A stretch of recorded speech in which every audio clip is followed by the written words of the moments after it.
12,000 pounds of $100 bills smuggled out of the Minneapolis airport in suitcases, for heaven's sake. 60 people, I think, have been charged with wrongdoing as part of this corruption scheme. But here's the deal. The leaders of this organization, this fraud outfit, came and met with the Attorney General, Keith Ellison, directly. They talked to him for 54 minutes. This was back in 2021, and complained to him that they were being investigated, heaven forbid. And he offered to help them. They repeatedly offered him campaign contributions, and we know this because they recorded the meeting. 54 minutes of recording that we have, because the fraudsters recorded the meeting. Ellison tried to deny it. It's all on tape. Capitol Hill turned electric as Senator Josh Hawley zeroed in on what he calls a staggering culture of fraud draining Washington dry. In a tense exchange with Justice Department nominee Mr. McDonald, Hawley pointed to estimates nearing $1 trillion in annual losses. Thank you, Mr. Chairman. Mr. McDonald, congratulations on your nomination. It comes not a moment too soon. Yet 2 weeks ago, the CEO of LexisNexis told me under oath that the federal government, according to their estimates, to their own expert research, loses $1 trillion per year to fraud. $1 trillion. That's more than the entire defense budget for this year.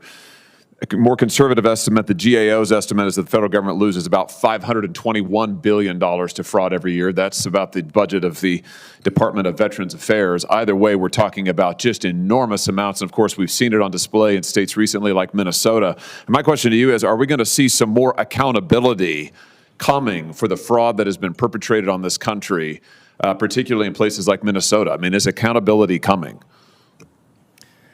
Senator, our goal will be to bring accountability.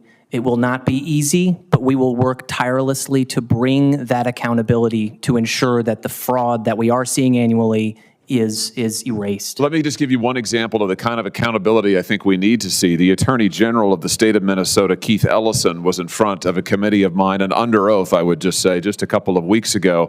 Mr. Ellison is right at the center of the scandal, the Somali fraud scandal that has rocked that state. Just to take one piece of it, a group called Feeding Our Future, as you probably know, defrauded the federal government of at least $250 million.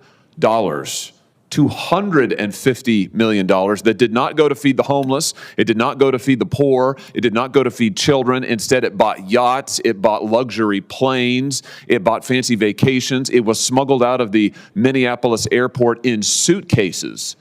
12,000 pounds of $100 bills smuggled out of the Minneapolis airport in suitcases, for heaven's sake.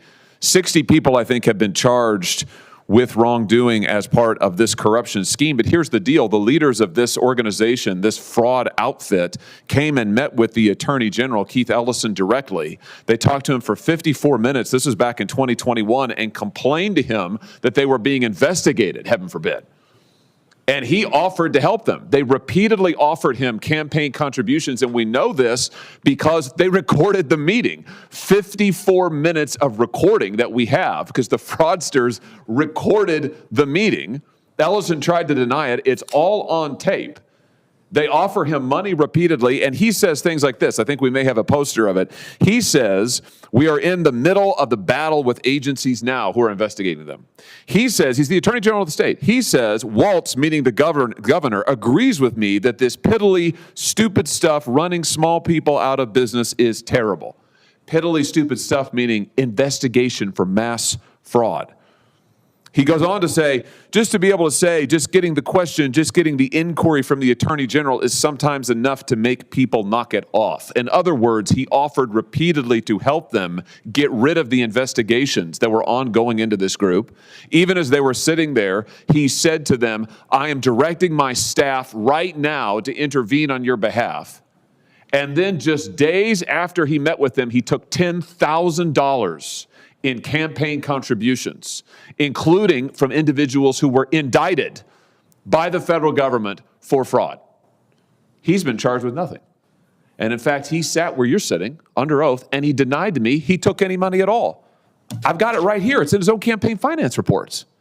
$10,000, including from indicted individuals and others who are associated with this group, members of this group, that defrauded the federal government of $250 million.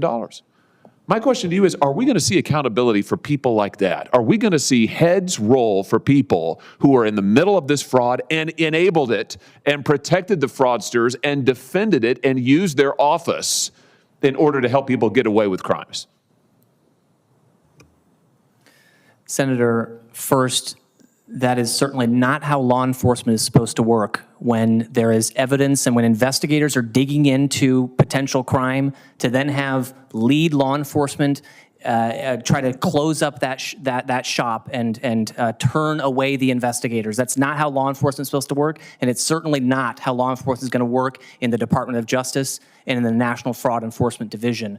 The vision that we have is a division that is large enough where no fraud is too big and no fraud is too small, so that we can reach all actors within the chain of criminal culpability, and no one more than that, only those within the chain of criminal culpability. Those are the ones that we are going to be looking after, investigating, and following the facts without fear or favor. Good. I think that's absolutely vital. I think it's long overdue. You said that no fraud is too big or too small. I hope that will also mean that no elected official is too big or too small, because those who helped enable this fraud, those who stopped investigations, they should be prosecuted too. If we don't get accountability, as you know, Mr. McDonald, this will never stop, and we need accountability now. For taxpayers already burdened by inflation and debt, the numbers landed like a thunderclap. At the center of the storm is Minnesota. Hawley spotlighted Attorney General Keith Ellison and the now infamous Feeding Our Future scandal. A scheme prosecutors say siphoned hundreds of millions meant for hungry children. With dozens charged, the controversy has raised uncomfortable questions about oversight, political ties, and whether powerful figures looked the other way.